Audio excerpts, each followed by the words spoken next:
Bharatiya Janata party के संसदीय दल की बैठक आज तक नहीं हुई है। नरेंद्र मोदी उसके नेता नहीं चुने गए, नरेंद्र मोदी एनडीए के नेता चुने गए हैं। दोस्तों नमस्कार, मैं हूं विनीता यादव। नितिन गडकरी किस तरह से कितने सशक्त होंगे, इस बारे में लगातार काफी दिनों से चर्चा चल रही है। नितिन गडकरी खुद कई जगह पर स्टेटमेंट्स में अलग अलग तरह की बातें कह चुके हैं। कभी वो प्रधानमंत्री बनने की बात को लेकर के 3-4 बार जिक्र कर चुके हैं।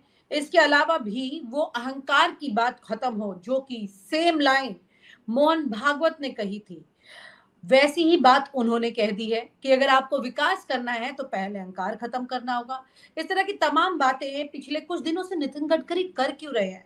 एक बहुत ही समझे, एक मतलब सुशील और जिसे कहते हैं ना सुलझे हुए नेता हैं वो, और हर व्यक्ति उनकी तारीफ भी करता है। तो ऐसी बातें वो अचानक से क्यों करने लगे हैं जो कि उनके लिए बैकफायर कर सकती है?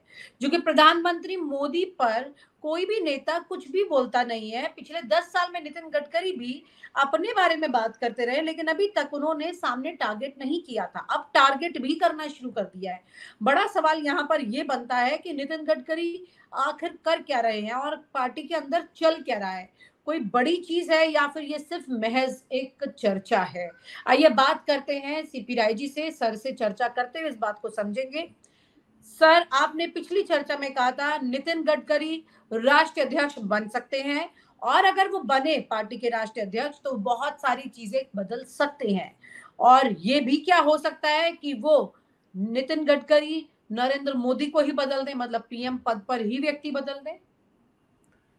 प्रीता, ये बात थोड़ी नई है, इसकी कहीं चर्चा नहीं है, इस बात की कहीं चर्चा नहीं है। लेकिन यूं ही मुझे कहीं से जानकारी मिली कि नितिन गडकरी पहले तो प्रधानमंत्री बनना चाहते हैं और आरएसएस उनको बनाना भी चाहता है। आरएसएस उनका बड़ा घनिष्ठ संबंध है।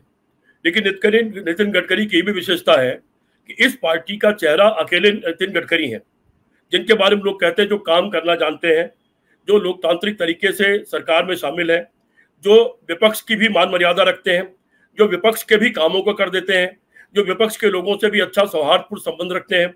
इस तरह की तमाम बातें नितिन गडकरी के साथ लागू होती हैं और पत्रकारों से, मीडिया से, सारे लोगों से उनके अच्छे रिश्ते हैं। नितिन गडकरी अपने वक्तव्यों के द्वारा बहुत ही उनके बारे में बहुत चर्चा है, उनके वक्तव्यों को लेकर के, उसके लिए बहुत वो प्रचलित है, उनके बारे में सब कुछ। नितिन गडकरी पहले तो प्रधानमंत्री बनना चाहते हैं और वो अपनी योग्यता के नाते बनना चाहते हैं, क्योंकि उन्होंने ही काम करके सरकार में अकेले दिखाया। बाकी कोई मंत्री तो किसी को याद नहीं करता किस मंत्री ने क्या काम किया है। लेकिन अब नई बात मुझे मालूम पड़ी है कि जहां पर संजय जोशी, मैंने आपको एक दिन बताया था, आपको ध्यान होगा, आपने डिबेट किया था मुझसे, और मैंने कहा था कि मेरी बात याद रखिएगा, संजय जोशी अध्यक्ष नहीं होंगे। मैंने कहा था, मेरा रिकॉर्ड तैयार करके रखिएगा, ये वाला, ये सहेज के रखिएगा। संजय जोशी का नाम जरूर चल रहा है, लेकिन वो अध्यक्ष नहीं होंगे। फिर नाम चला चौहान का, फिर नाम चला वसुंधरा राजे सिंधिया का। चौहान, वसुंधरा राजे सिंधिया के नाम को गंभीरता से आप ले सकते हैं, लेकिन उनके भी बहुत सारी चीजें एडवर्स जाती हैं। नितिन गडकरी के बारे में मुझे पता लगा, अगर मंत्री ही रहना है मोदी की सरकार में, अगर उनको भारतीय जनता पार्टी का जो एक कोर ग्रुप होता है, जो कमेटी होती है, उससे निकाल दिया गया है और उनको फैसले में नहीं बैठना है, और मंत्रिमंडल में भी उनके पास जितने विभाग थे वो विभाग उसमें से कम कर दिए गए, उनका बजट कम कर दिया गया, तो अपमानित होकर के मोदी जी के मंत्रिमंडल में रहना, जिसमें मोदी को नमस्ते करना, उनके सामने खड़ा होना पसंद नहीं करते हैं, उससे बेहतर है वो पार्टी के अध्यक्ष हो जाए। पार्टी का अध्यक्ष हमेशा प्रधानमंत्री से बड़ा होता है पार्टी फोरम पर। जब भी वो प्रधानमंत्री वहां आता है, उसकी अध्यक्षता वो पार्टी का अध्यक्ष करता है। ये आप जानती हैं कि किसी भी पार्टी की पहले मीटिंग होती है, चुनाव जीतने के बाद में संसदीय दल की बैठक होती है। उसमें राज्यसभा लोकसभा दोनों के सांसद हो सकते हैं, लेकिन लोकसभा के सांसदों की मीटिंग होना आवश्यक होता है, क्योंकि चुने हुए होते हैं। और उन सांसदों की बैठक में एक नेता चुना जाता है संसदीय दल का। नरेंद्र मोदी ने उस बैठक को अवॉइड किया, क्योंकि अध्यक्ष उनकी पॉकेट के थे, जिन्होंने कहा कि आरएसएस की हमको जरूरत नहीं है, नड्डा साहब, और उन्होंने सीधे एनडीए की बैठक बुला ली। अब एनडीए की बैठक में उनको नेता चुन लिया गया, लेकिन जो तरीका है नेता चुनने का, उसकी उपेक्षा की गई। पहले उनको अपने दल का नेता चुना जाना चाहिए था और तब एनडीए उनको नेता चुनता, तो वो तरीका ठीक था। वो नहीं हुआ है। नितिन गडकरी कल को अगर अध्यक्ष हो जाते हैं तो निश्चित तौर पर यह उनका अधिकार बनता है कि वो संसदीय दल की बैठक बुलाएं, और संसदीय बैठक बुला करके एक लाइन का एक एजेंडा रखें, वन सिंगल लाइन एजेंडा। ये संसदीय दल नरेंद्र मोदी को अपना नेता स्वीकार करता है। अगर संसदीय दल उसको स्वीकार कर लेता है, वन लाइन एजेंडा जो होता है उसको एक्सेप्ट कर लेता है, तो नरेंद्र मोदी कंटिन्यू कर जाएंगे। लेकिन अगर संसदीय दल में, जैसा कि आप भी जानती हैं और देश जानता है, कि भारतीय जनता पार्टी में नीचे कार्यकर्ता से लेकर गली से लेकर दिल्ली तक, विधायक से लेकर सांसद तक, सारे लोग नरेंद्र मोदी और दोनों गुजरातियों के बहुत खिलाफ है। बीच में जिक्र कर देता हूं विनीता, कल मुझसे एक सज्जन मिलने आए थे, उनका लड़का वकील है। उस वकील के साथ कुछ लोगों ने, जिसके खिलाफ वो मुकदमा लड़ रहा है, उन लोगों ने मारपीट कर दी दीवानी कचहरी में, जहां चारों तरफ कैमरे लगे हुए, फोर्स लगी हुई है। लेकिन उन्होंने एक थाने उसके खिलाफ रिपोर्ट दर्ज करा दी। उस रिपोर्ट के खिलाफ वो सज्जन मिले आगे यहाँ के पुलिस कमिश्नर से, कोई सुनवाई नहीं हुई। तब फिर उन्होंने एक केंद्रीय मंत्री से कहलवाया और चिट्ठी लिखवाई, फिर प्रदेश के कैबिनेट मिनिस्टर से कहलवाया, चिट्ठी लिखवाई, एक पूर्व मंत्री से कहलवाया, चिट्ठी लिखवाई। लेकिन इन तीनों चिट्ठियों और तीनों कहलवाने को आगरा की पुलिस ने डस्टबिन में डाल दिया। ये औकात है इस सरकार के मंत्री की, केंद्रीय मंत्री की और नेताओं की। इसके नाते पूरी भारतीय जनता पार्टी में घुटन महसूस हो रही है। नीचे से ऊपर तक कार्यकर्ता, नेता, एमएलए, एमपी, मंत्री सब अपमानित हो रहे हैं। अगर ऐसे में नितिन गडकरी ने बैठक बुला ली कि क्या आपको लगता है कि 11-12 साल में जो सरकार चली है वो जन आकांक्षाओं को पूरा कर सकी है? क्या वो भारतीय जनता पार्टी के एजेंडे को पूरा कर सकती है? 1980 में भारतीय जनता पार्टी का गठन हुआ था, अटल बिहारी वाजपेयी अध्यक्ष चुने गए थे, तो उन्होंने एक एडॉप्ट किया था एक कि हम लोग गांधीवादी समाजवाद को प्राप्त करने की कोशिश करेंगे। क्या वो गांधीवादी समाजवाद के पास है या दूर गई है? इन सारे मुद्दों पर अगर नितिन गडकरी बैठक बुला लेते हैं और सांसदों से पूछते हैं आप लोग खुश है या नाराज है, तो हो सकता है कि अचानक दृश्य बदल जाए। जी विनीता जी। सर, जब ये परिदृश्य बदलेगा और नितिन गडकरी इन सब चीजों, क्योंकि जैसे ही वो राष्ट्रीय अध्यक्ष अगर बनते के साथ जो उनके फैसले होंगे, जाहिर सी बात है वो एक अलग ही लीग पर होंगे। और इससे 10 साल पहले की बीजेपी का जो माहौल था, शायद वो चीजें दिखाई देने लग जाए। नितिन गडकरी क्योंकि पहले भी राष्ट्रीय अध्यक्ष रह चुके हैं, तो और उन्होंने काफी फायदा, पार्टी को फंडिंग भी पहुंचाई थी उस वक्त में। तो सवाल ये है कि नितिन गडकरी जैसे इस पद पर आएंगे तो नरेंद्र मोदी के पद के लिए कितना बड़ा खतरा बन जाएंगे? तो दो बातें हैं। एक तो कई मुख्यमंत्री जो नरेंद्र मोदी ने अपने पपेट बैठा दिए हैं, अपनी कठपुतलियां बैठा दी हैं, वो भी खतरे में आ जाएंगे। और नरेंद्र मोदी के कुर्सी पर भी हमेशा तलवार लटकी रहेगी। ये मान के चलिए कि इतने सालों से अपमानित हो रहे नितिन गडकरी, जिन्होंने संभवतः कैबिनेट की बैठक में कह दिया था आप मेरे खिलाफ कोई कार्रवाई करके देखो, मैं 270 एमपी लेके अलग हो जाऊंगा। लेकिन अलग इसलिए नहीं हो रहा हूं क्योंकि मुझे संगठन से में आस्था है, मैं अपने संगठन को छोड़ नहीं सकता हूं। वो नितिन गडकरी जिन्होंने कहा मुझे विपक्ष ने ऑफर किया प्रधानमंत्री पद, मैंने स्वीकार नहीं किया, लेकिन बार बार अस्वीकार कर दूं ऐसा भी नहीं होगा।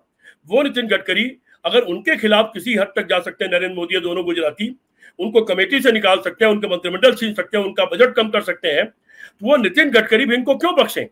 उनके पास भी जितना अधिकार रहेगा उस अधिकार का वो भी पालन करेंगे। और वो पालन नहीं करेंगे, वो देश पर भी बड़ा एक तरह से एहसान करेंगे कि दोनों गुजराती जिन्होंने देश को बर्बादी के कगार पर पहुंचा दिया है, जिनसे हर वर्ग त्रस्त है, सारे लोग त्रस्त हैं, कुछ भाजपाई त्रस्त हैं, ये उन लोगों के ऊपर भी एहसान करेंगे नितिन गडकरी अगर ऐसा करते हैं। और मैं उम्मीद करता हूं नितिन गडकरी जैसे आदमी से कि जब इतने बोल्ड हो सकते हैं कि प्रधानमंत्री के आने पर नमस्ते नहीं करते हैं, उनके आने पर खड़े नहीं होते हैं, तो निश्चित तौर पर इतना बोल्डनेस उनको दिखाना चाहिए, ऐसी मैं उम्मीद करता हूं। और ये लगातार चल रहा है, ये दोनों के बीच की टसल जो है वो कभी पूरी तरह शांत हुई नहीं है सर। ये थोड़ा थोड़ा करके हमेशा चलता रहा है, यहाँ तक कि अभी हाल ही में जब नरेंद्र मोदी महाराष्ट्र गए थे, तब वो नितिन गडकरी वहां पर पहुंचे और उन्होंने उनका स्वागत किया, लेकिन उनके कार्यक्रम में वो नहीं गए, उन्होंने उस प्रोग्राम का क्लियर कट बायकॉट किया। तो ये सारे साइन जो हैं ये बहुत क्लियर इंडिकेट कर रहे हैं इसका मतलब कि नितिन गडकरी जैसे ही किसी पावर में आएंगे तो मोदी के लिए बड़ा खतरा बन जाएंगे।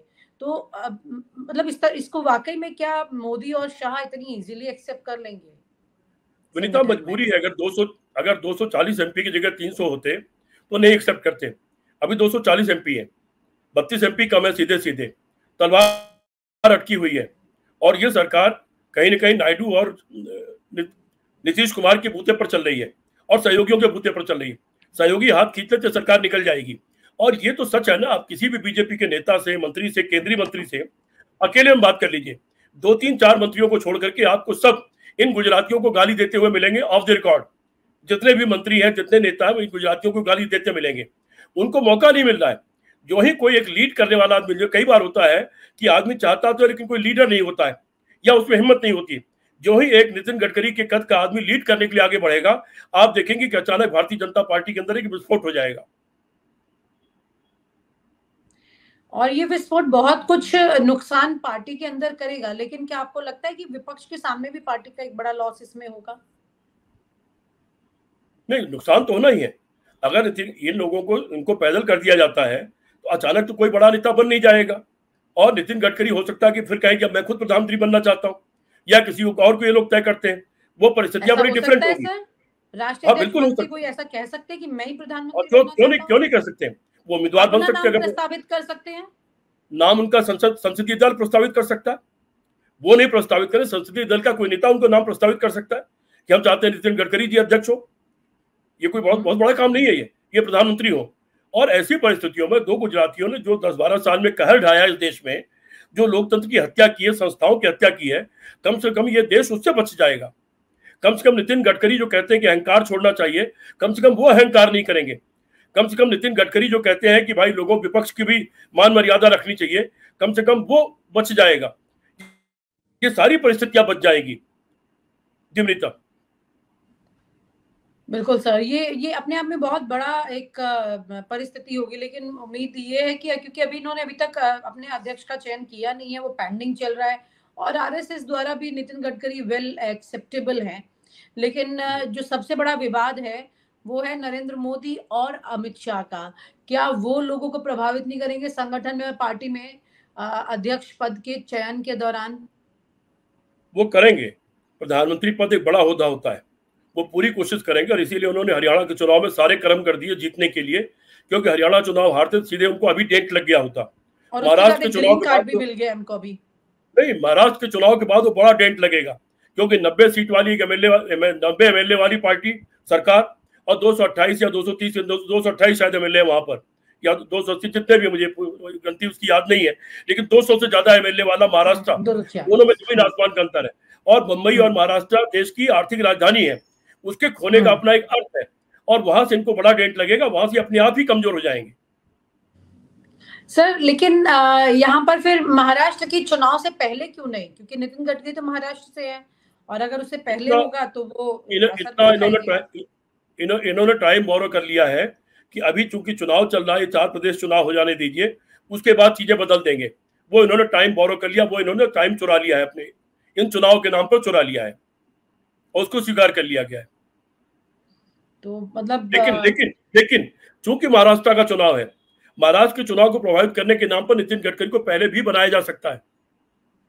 एक रणनीति वो भी हो सकती है आरएसएस की, लेकिन अगर उन्हें बनाया गया तो एक रणनीति ये भी चल सकती है। लेकिन दोनों गुजराती ये चाहते हैं कि चुनाव के नाम पर इसको उस चुनाव के बाद तक के लिए टाला जाए।